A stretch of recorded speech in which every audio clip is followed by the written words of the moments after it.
Welcome back to the DEF CON Ethics Village. I'm Andrea Matwishin from Penn State, one of the co-organizers of the Village, and this is the Vote at Home workshop. During this session, I'm going to introduce you briefly to a project that my lab, the Policy Innovation Lab of Tomorrow, or Pilot Lab, is working on, and I'm going to ask you, should you be so inclined, to help us a bit by making the project even better and extending its reach through the use of your various unique skill sets. So at this point, I'll share my screen and tell you a bit about the project. The Vote at Home workshop, in this case, is, as you might expect, about expanding the ability of voters to vote at home. So this is the homepage, and should you wish to check it out at this juncture and kind of follow along as I'm talking about it, please feel free. The one warning that I will give you immediately is that for reasons that will become apparent during the talk, we haven't had time to optimize it yet for mobile. So if you're looking at it on a machine, it should render properly. If you are attempting to check it out with a mobile device, urban tragedy will ensue and everything will be unusably mangled. So at this juncture, please indulge us with your patience and check it out on a regular machine. So what this project is and how it got started was partially with the recognition that 2020 has been an extraordinary year, and the confluence of the pandemic with a major election cycle, including a presidential election and elections for members of the Senate and the House, caused a blend of two sets of events that don't work well together, in particular because so many Americans vote in person. And so it's with that the thought occurred to me, hey, why don't I just go check out and see what kind of informational sites there are currently available, and to see whether there was an organization to partner with to have my lab do its part in encouraging the spread of civics education and voter education to ensure that every American has a fair shot at the information required to exercise each of our franchise rights. So I took a closer look, and there are some wonderful resources out there, but what I realized is that all of these voting sites, or almost all of them, could in one way or another go one step further. So specifically, many of the sites refer voters to secretaries of state websites, which is great, but then they don't really walk through individual secretaries of state websites, and some of them are not organized in a way to help people to succeed. Other sites are more of a black hole where you type in your information and they may send you an email later or something like that, but it didn't really give me a sense of confidence that a voter would end up at the end of the day understanding what was going on with her information and be sure that there was a chain of events that would lead to her having a ballot counted.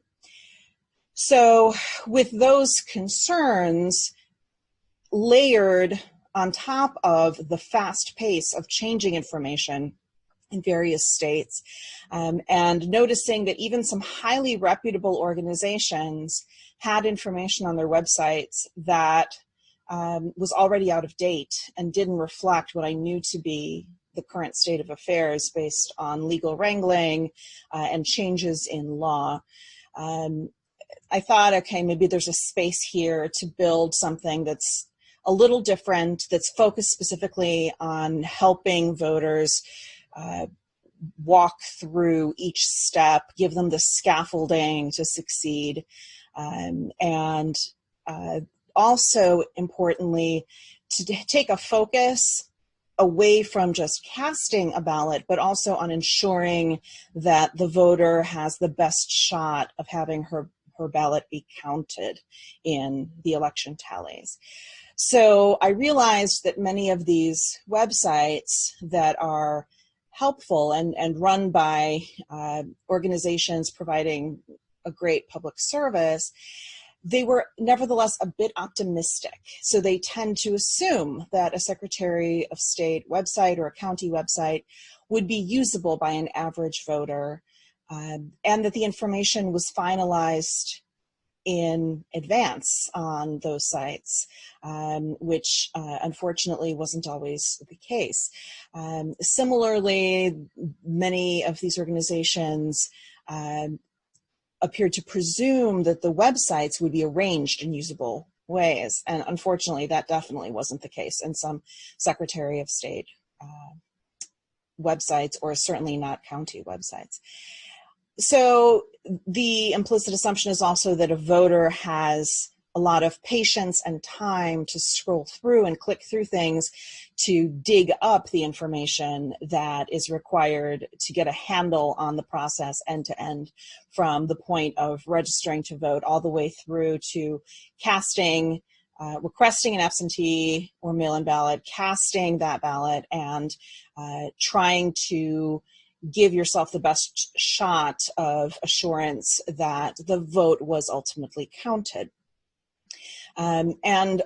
Perhaps most troublingly to me, I realized that looking at some of the deadlines on Secretaries of State's sites, that based on the way that current post office delivery times were running, there was going to be a problem that emerged along the lines of delivery times not allowing for things like signature challenges to get corrected in a way that allows the voter's vote to still be counted. So that concerns me, because the confluence of the pandemic and the logistics of extra mail, et cetera, could result in certain voters not having a fair shot at correcting ballots with minor imperfections. So those concerns that are unique to 2020 made me worried that perhaps many sites were a little too optimistic in the way that they were framing information for voter consumption. So we decided to take a crack at this. And in this way, the Vote at Home project was born. It's called Project Retriever, like a dog or other animal that fetches things. In this case, we're helping to fetch ballots. And you can vote on what kind of animal should be the official retriever at the bottom of the homepage. So the URL is listed here at the top of the page. And so it's pilotlab.org/vote. That will take you to the homepage. And our goals are relatively simple. So first, to make sure that voters are aware of all of their options to mitigate the risks of in-person voting due to the COVID-19 pandemic. In particular, I noticed that the possibility of receiving a ballot by mail but then returning it in person is something that most states have, but it's not necessarily well known to voters. And that seems like a hybrid opportunity to mitigate some risk and yet to get a greater feeling of assurance that your vote has arrived at the point of the election commission or auditor. The various bodies are called different things in different states, as you'll see by the site. So the second framing is around helping to give voters the best shot that their votes will be counted. So this isn't so much about encouraging people just to submit requests or just to submit their ballots, but to give them the information, to arm them with the information, to make sure that they vote in a way that maximizes the potential for their votes arriving in the correct places at the correct times and to be counted with the greatest level of certainty. Third, it was important to me that the information was presented in a nonpartisan way. And so all of the sources that are linked on this site are official government sources. They've just been arranged in a way to help the voter understand the flow of the process in the clearest possible way, hopefully. You'll tell us if that's not the case.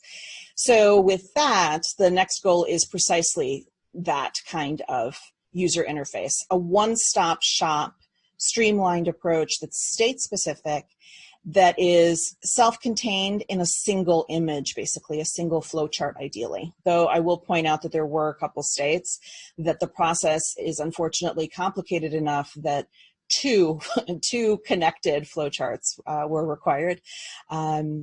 So that was an interesting observation that I ran across as I was building these flowcharts.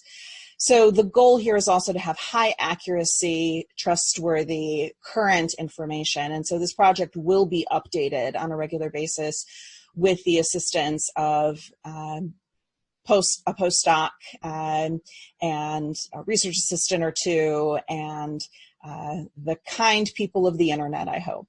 And so ideally we'll end up with an easy to follow set of explainers for voters to help them be set up for success and to give them the confidence that their process of voting had sort of maximum legitimacy and that their votes were likely counted correctly in the way that the intent of the voter would dictate.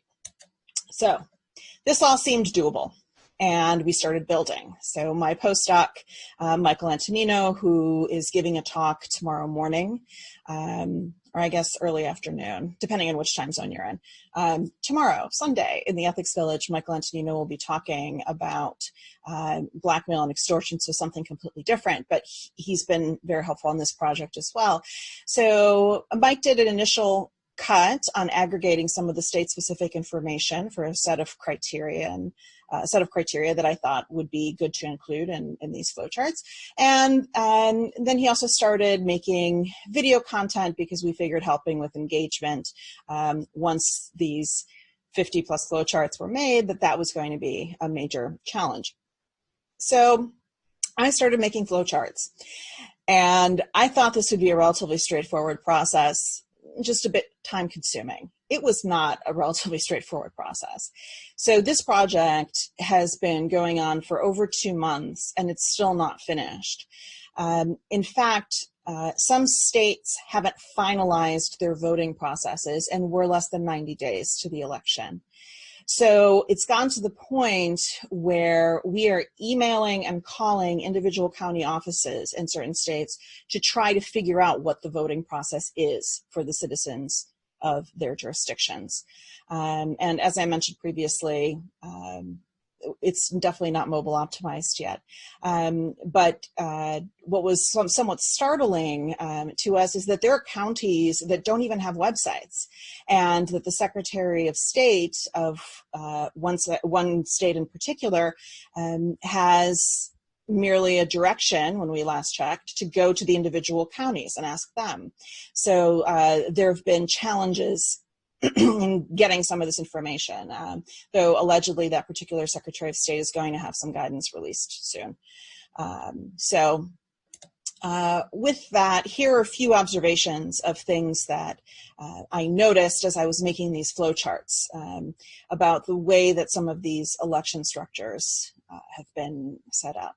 So there were a few Secretary of State websites that left me with an impression that maximum voter registration was not necessarily the goal. I was surprised that in at least one case, when you type in the words voter registration into the search bar on the Secretary of State website, there was no usable information that came up.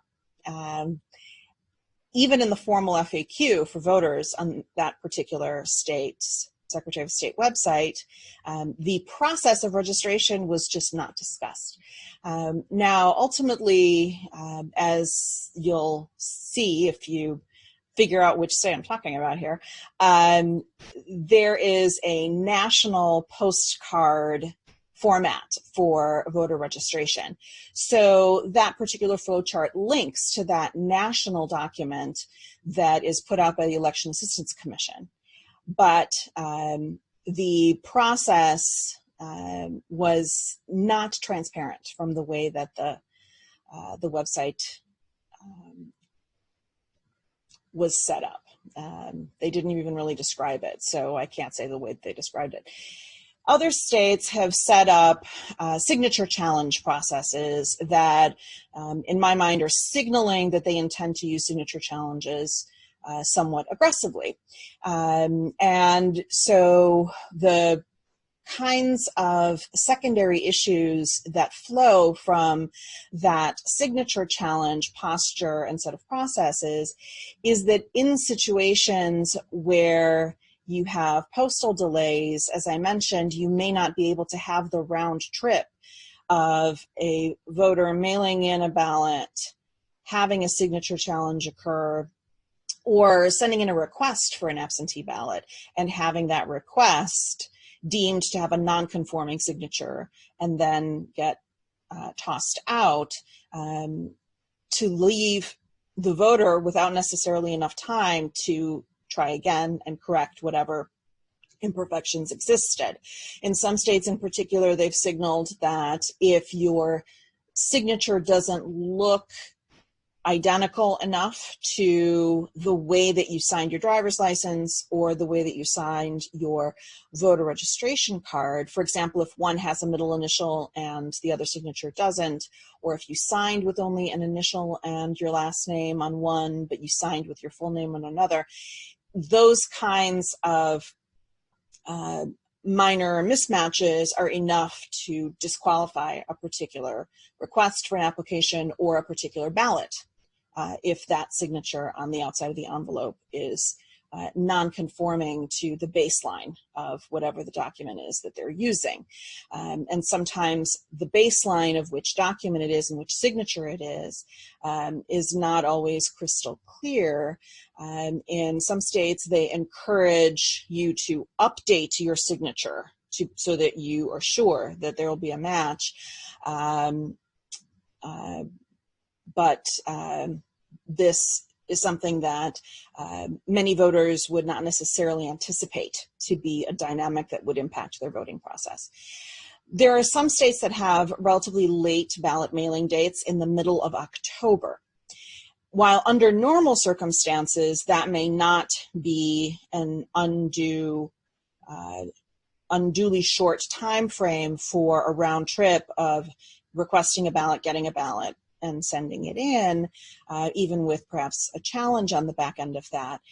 In a situation where we have a significantly greater number of people requesting ballots by mail, and where you have postal delays, as we've already been seeing, that is adding to the stress on the system and again making it more likely that a voter may face challenges. The latest guidance from the U.S. Post Office is to plan 15 days for transit of a ballot. Most voters are unlikely to expect a need for a 15-day planning window, a buffer for their vote to make it back to their election officials for purposes of counting. And then finally, there are states that have some unique quirks. For example, one state requires that the voter type out the exact date of the election that the voter is seeking to participate in. While in most other states, there's sort of a checkbox, general election, primary, and maybe they even provide the date next to the checkbox that you might be choosing. But in this particular state, they are very clear that if you get the date of the election wrong at all, when you type it out or write it out by hand, your request for a ballot will be excluded. There are also states that require a copy of a photo ID for receiving a mail-in ballot, even if you're already registered to vote. Other states require notarization of your ballot request or your actual ballot, and some states similarly request witnesses. In some states, those witnesses must be voters. In other states, they only need to be adults over age 18. Some states pay postage on the return envelopes for ballots, but other states do not, and some of those states that don't have a disclaimer and a warning that voters need to apply enough postage, but they don't necessarily tell voters what amount is the necessary postage that should be affixed to a particular ballot. So the actual stamp count is not necessarily clear. So that's something else that voters might be unprepared for or find challenging to ascertain. And then in one case, there was a situation where a state had a county that was subject to the requirements under the Help America Vote Act to translate materials into Spanish because of the number of Spanish-speaking residents. And the county had one line of Spanish on the website, which just basically referred Spanish speakers to the English version of the site. So we contacted them and we asked where the Spanish language materials were. We didn't get an explanation, but what was interesting is that poking around on the website, we were able to uncover an archived copy of an earlier set of translated documents that were no longer linked up. And they were from a prior year, so perhaps they were out of date. But nevertheless, there was sometimes the risk of a language barrier that might prevent some citizens from fully participating in the electoral process. So these were some of the concerns that we had in mind. Okay, so as of today, here's what's done. We have flowcharts for almost every state finished. The basic structure of every page is finished. There are non-copyright infringing photos that are different for every state. And I'd just like to put in a plug for any of you looking for a novel market opportunity. The world needs more attractive mailboxes. There was a shortage of attractive mailbox pictures in the public domain. I went through a lot of pictures of mailboxes, and there are a lot of really unattractive mailboxes in this world. So believe it or not, this actually became sort of a bit of a problem because we wanted to get a unique mailbox for each state, and you know, as a sign of respect, if nothing else. And so it became a bit of a challenge finding those last few mailboxes. And you'll see on a later slide that this is one of the items that we flag as possible optimization. So what's not done? The mobile optimization, not done, but it's in progress. There's a Learn Here More button on the front of the site on the homepage. That's also in progress, and that's just going to be a discussion about the differences of kind of the risk mitigation of different ways of voting and the options in general of the three possible methods. So request a ballot at home, receive it at home, request a ballot at home, drop it off in person, or voting in person. Proofreading, not done. Translations, not done. There's a news section for each state that we're building out, and so that's in progress. There is a very elaborate spreadsheet that's fast on its way to being updated, and also that will stay current. Getting the word out and getting some viral spread to help people realize that there is a potentially useful resource. That is obviously not done because the site's not done yet. And the state of Mississippi, not yet finished, partially because they're still finalizing their processes. So your help would be very much appreciated with proofing states. Some of the states even that are done, they need to do they need a refresher because of the slipping delays with the post office. So some of the earliest states on the flow charts, they may have had buffer dates that were not a full 15 days out, because at that point in time, the guidance was 7 days out. So some of the dates may need to be refreshed. A bunch of them I caught, but some of them I may have missed.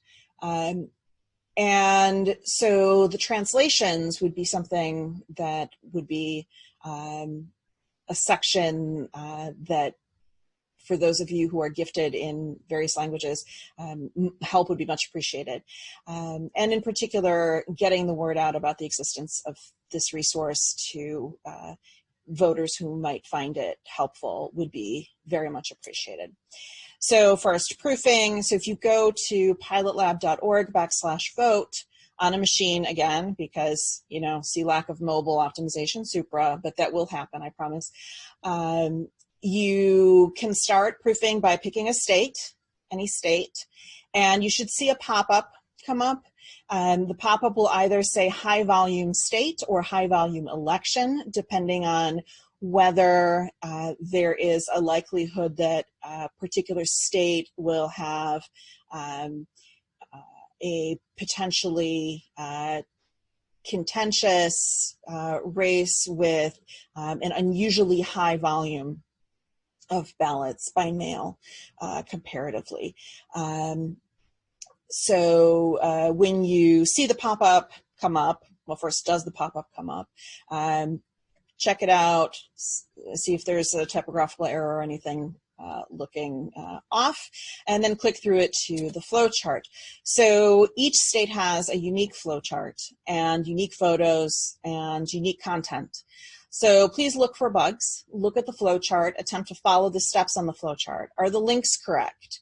Are the flow charts intuitive?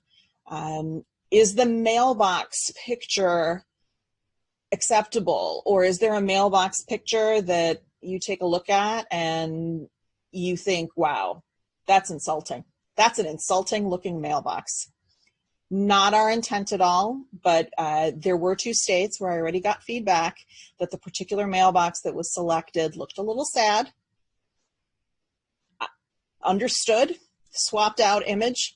So hopefully those mailboxes look nicer now. So is there a mailbox that looks particularly ugly or weird, or is the other photo, which is intended to be state-specific, a good choice for highlighting the particular state? Each state has lovely parts to it, and so each state deserves to have its natural beauty highlighted. Are there other user interface issues? Is there something that looks a little off? Is there an arrow that somehow moved over somewhere where it shouldn't be? Are there layout problems? Other things? Make note of all of this. All of these kinds of comments are much appreciated. And at the bottom of each page, there is a as you can see from the image on the slide, there is a link that takes you to a feedback form where you can type in the state, choose from a drop-down set of issues, one of which is other, and tell us what optimization or correction you would recommend. Okay. Also, make note if you see that there might be some process problems of the kinds that I was mentioning, where a voter might not expect to have a challenge in the way of her vote being counted. So is there some kind of process vulnerability that we missed? Walk through the flow chart. For example, here's one example in the state of Kansas, the timing of the mailing out of the absentee ballots does not appear to leave enough time for that round trip of the ballot in case of a signature challenge. So think about the registration process, the process of requesting a ballot, the process of returning the ballot, and the possibility of a challenge post-return where the voter will be asked to demonstrate the entitlement to cast the ballot or to correct the ballot in some other way because of the way that the voter filled it out. So same thing, let us know, use the feedback link on the bottom of each page, please. Second, translations. Perhaps you are lucky enough to speak one or more languages other than English. Or perhaps you have a particularly gifted multilingual friend. As my friends often find out, requests to help me with my projects are a regular occurrence. So maybe you have a really generous friend that will also want to help us out with this this project that just kept getting bigger. So please help us out. If you click on the Translate drop-down, so on the home page, there's a language drop-down. The Translate is at the bottom of the various language choices. So if you pick a state, you take a look at the flow chart, and if you translate step by step, the steps are actually numbered, and so is the form, as I'll show you here. Go down to the Translate drop-down. That opens an interface for a translation, and there are numbers for steps, and each state then has numbered steps as well in the flow chart. So, for example, step 1 could correspond to step 1 there. All languages are welcome. The list of languages in the drop-down is not intended to be exclusive. It's purely the happenstance of the various languages that we had ready access to. And even so, the volunteers who speak those languages are sometimes time limited, and so they can only contribute 1 state or 2 states. So just because a language is represented does not mean that we have full coverage on it. So if you happen to be fluent in that language, please go for it. Please take as many states as you can stomach translating and contribute your multilingual skills to this project. Be much appreciated. And so third and finally, the process of helping us get the word out and keeping things current and updated. So the site is going to be final by August 17th. So at that point, we're going to start pushing it out through various media, hoping to get it into the view of voters who might be assisted by it. So if you would be kind enough to help us spread the word through your social media accounts or otherwise, lists, email lists still exist. I'm on a lot of email lists, or whatever other means that you wish. There is another form on the site. It's at pilotlab.org/tellme. And so if you'd be kind enough to fill in some kind of desired greeting, whatever that may be. It doesn't have to be your name. We don't really need that necessarily. It's just a contact method. And this is purely for the purposes of this project to let you know that the project is finished so that you can, if you're kind enough to assist us in rolling it out, we will be destroying this information after this project. So one-shot thing.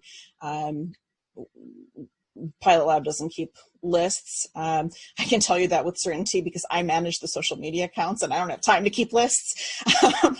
So this will be a one-shot deal if you're kind enough to contribute some contact information to this and help us with this rollout. So on the 17th, when the site is done, we'll send you a little notification that the site is done, or if you would prefer to just throw it on your calendar for the 17th, that would be great too. Right around there, maybe a little bit earlier, I hope. Might be earlier, I'm hoping. So after that, once it's been sort of officially launched, there's always the challenge of ongoing currency. So as I mentioned, we are monitoring news stories in every state around developments in voting at home. And it is nevertheless useful if you happen to run across a story that's relevant to a particular state to make sure that we've seen it. If it's not already listed in the news section on that site, if you'd be kind enough to tweet it at us, that would be really helpful.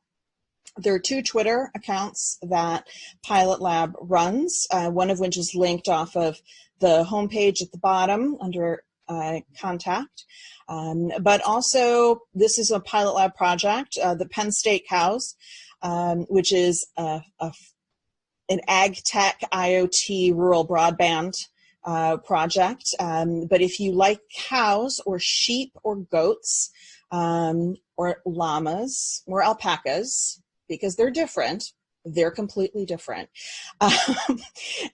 This feed might be to your liking. So the almost 900 now followers are almost entirely farmers from all over the world. And InfoSec Twitter has nothing on ag Twitter. That is all I will say. I've learned a lot in the last year running this account, and I look forward to getting into conversations with any of you about the different methods of bathing sheep or hoof trimming, which is a theoretical matter I now know a lot about. Maybe someday I'll actually learn how to do that in practice, but I don't have those skills, but I can ask some questions about those topics now. Anyway, I'll stop. So tweet at the Penn State Cows, another great way to get our attention with news stories. Drop us an email to pilotlab@psu.edu, or feel free to use the feedback form on the bottom of the relevant state that's the subject of the news story. Whatever means is convenient. We'd just appreciate your contributions because keeping this current is going to be a challenge, of course, but we will do our best. So you'll be familiar with the feedback form at the bottom of these pages, I'm sure, but there it is again. Okay, and then finally, and this is my last slide, third-party attacks may have already started on various states' voting at home structures, which isn't a good sign. Fairfax County pushed out on Facebook a warning to its followers that some mailings have already started showing up in mailboxes of voters that create the impression that they are from Fairfax County. They are not actually from Fairfax County.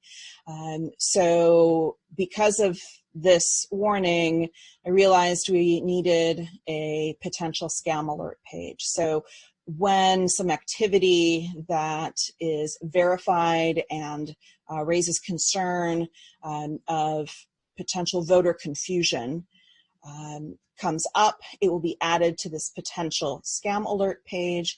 And as you can see on the Virginia example that's on the slide, there'll be a notice advising voters to check out what's going on with the particular questionable conduct.